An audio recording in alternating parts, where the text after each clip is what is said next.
بسم اللہ الرحمن الرحیم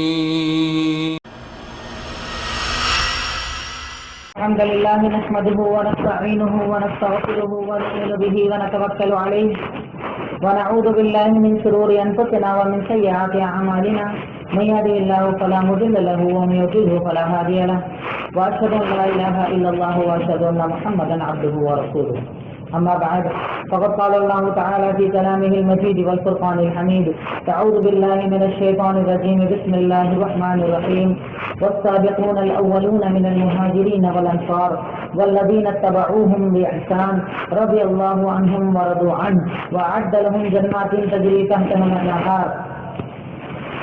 تعریف و توصیف حمد و ستائش اس وحدہ لا شریک کے لیے جو ایک و تنہا اس کائنات کا خالق و مالک ہے، اور اس کے بعد انگنت بے شمار درود و سلام سب سے آخری نبی سید المرسلین شافی محشر ساقی کوثر احمد مصطفیٰ محمد مصطفیٰ صلی اللہ علیہ وسلم کی ذات گرامی پر اللہم صلی علی محمد وعلی آل محمد کما صلیت علی ابراہیم وعلی آل ابراہیم انکا حمید مجید اللہم بارک علی محمد وعلی آل محمد کما بارکت علی ابراہیم وعلی آل ابراہیم انکا حمید مجید رب اشرح لی صدری یسر لی امری واحلل عقدۃ من لسانی یفقہوا قولی ربی زدنی علما ربی زدنی علما ربی زدنی علما.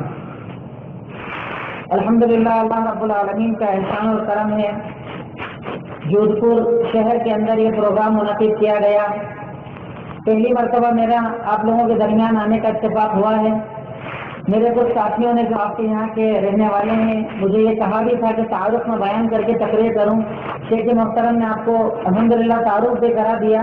اور تعارف کا مقصد اللہ تعالیٰ جانتا ہے، یہ نہیں ہے کہ تعارف کرانے کا مطلب یہ ہے کہ بتایا جائے کوئی کیا ہے اور کیا نہیں ہے. مقصد یہ ہے کہ کہیں نہ کہیں ہم جو مسلمان جو پیدائشی مسلمان ہیں ان کو ایک مرتبہ یہ بات سوچنا چاہیے کہ اللہ رب العالمین جب اپنے دین کا کام لینا چاہتا ہے تو کہاں سے لیتا ہے.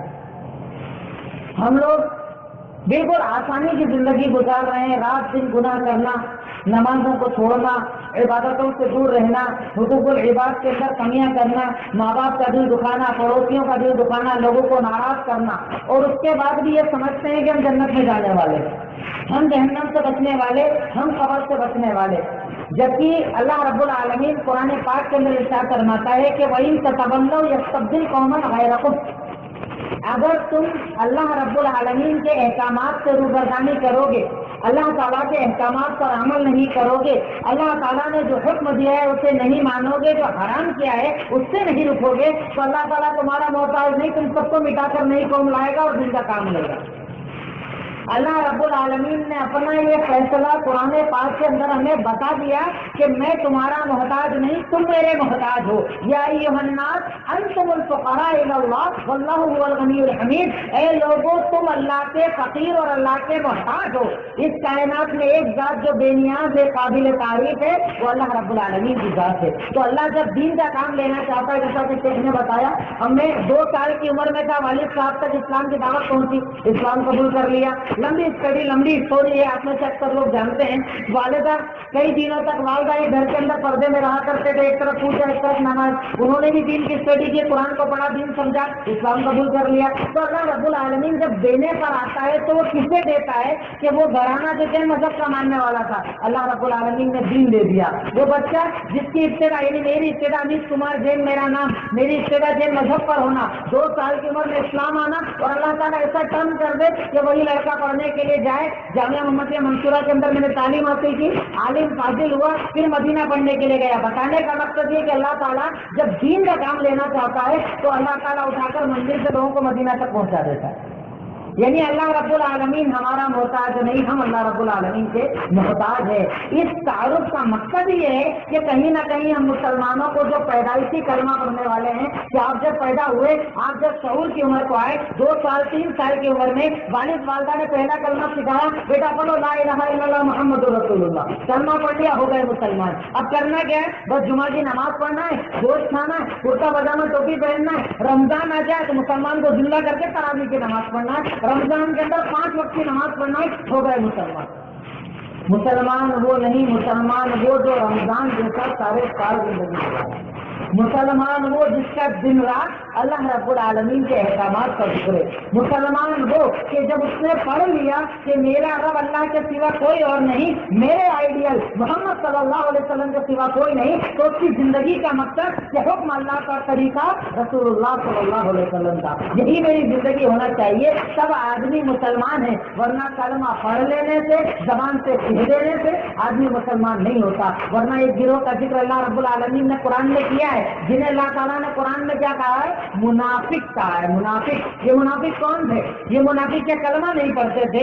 یہ منافق کیا مسجد میں جماعت میں حاضر نہیں ہوتے تھے؟ یہ منافق کلمہ بھی پڑھتے تھے، یہ منافق آپ کی رسالت کا اقرار بھی کرتے تھے۔ ہم اپنے آپ کو دیکھیں کہ اگر اللہ تعالیٰ ہمارا فیصلہ کرے، کوئی مولوی نہیں، کوئی مفتی صاحب نہیں، کوئی عالم صاحب نہیں، اگر اللہ ہمارا فیصلہ کرے گا تو ہمیں کس ترازو میں رکھے گا؟ مومنوں کے یا منافقوں کے؟ یہ منافق وہ تھے کہ جب کہا جاتا کلمہ پڑھو، کلمہ پڑھتے تھے، جب موقع آتا تھا جماعت میں حاضر بھی ہو جاتے تھے، اللہ کے رسول کی رسالت کی شہادت بھی دیتے تھے، لیکن رب قرآن میں کیا کہتا ہے کہ اذا جاءک المنافقون قالوا نشهد انک لرسول اللہ۔ سورہ منافقون پوری ایک سورت ان لوگوں پر نازل کر دی ہے۔ کون سا گروہ؟ کہ سید المرسلین جب آپ کے پاس یہ لوگ آتے ہیں تو گواہی دیتے ہیں کہ آپ اللہ کے رسول ہیں، گواہی دیتے ہیں کہ آپ اللہ کے رسول ہیں، لیکن اللہ تعالیٰ کیا کہتا ہے کہ اللہ جانتا ہے کہ آپ اللہ کے رسول ہیں، لیکن اللہ تعالیٰ اس بات کی گواہی دیتا ہے کہ یہ منافق اپنی بات کے اندر جھوٹے ہیں، کہتے تو ہیں ہمارا آپ اللہ لیکن مانتے نہیں ہیں،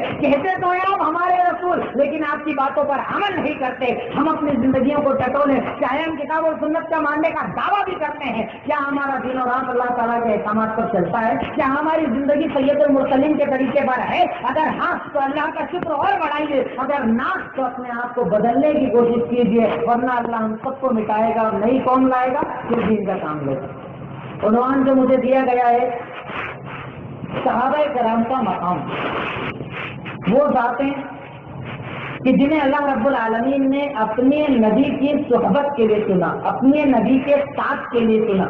صحابہ کہا جاتا ہے بہت سارے کو، بہت سارا جو گروہ صحابہ کرام کا تھا، اور ایک کو کہا جاتا ہے صحابی، وہ ذات کہ جنہوں نے سید المرسلین کو ایمان کی حالت میں دیکھا اور ایمان پر ان کا خاتمہ ہوا، انہیں صحابی کہا جاتا ہے۔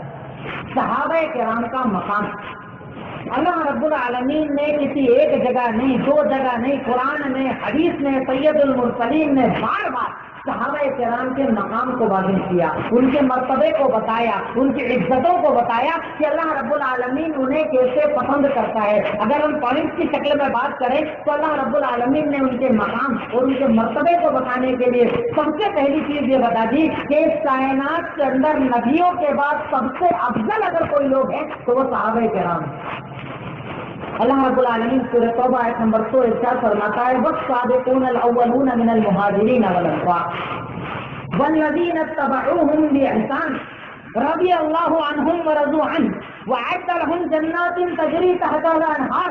رب العالمین ارشاد فرماتا ہے کہ پہل مسلمان ہونے والے صحابہ کرام، چاہے وہ مہاجر تھے، مہاجر وہ جو مکہ سے دین کے لیے ہجرت کر کے مدینہ گئے تھے، چاہے وہ صحابہ کرام جو انصاری تھے کہ مکہ سے ہجرت کر کے آنے والے صحابہ کرام کی مدینہ میں رہنے والے مسلمانوں نے جب مدد کی اور وہ مدد کرنے والے انصاری صحابہ کرام، رب قرآن میں کہتا ہے کہ پہلے ایمان لانے والے چاہے مہاجر صحابہ ہو، ان کے بعد ان کے ساتھ ایمان لانے والے چاہے انصاری صحابہ کرام ہو، اور ان کے بعد آنے والے صحابہ کرام کا جتنا بھی گروہ ہے، یہ تمام کے تمام رب ان کے بارے میں ارشاد فرماتا ہے کہ نبیوں کے بعد اس کائنات میں سب سے افضل اگر کوئی ہے تو وہ صحابہ کرام ہے۔ کہ رب کہتا ہے کہ رضی اللہ عنہم ورضوا عنہ، ان کا مقام، ان کا مرتبہ اتنا اونچا ہے کہ یہ نبیوں کے بعد سب سے افضل اس لیے ہے کہ رب قرآن میں ارشاد فرماتا ہے کہ رب ان سے راضی ہو گیا اور وہ رب سے راضی ہو گئے، اور رب اسی سے راضی ہوتا ہے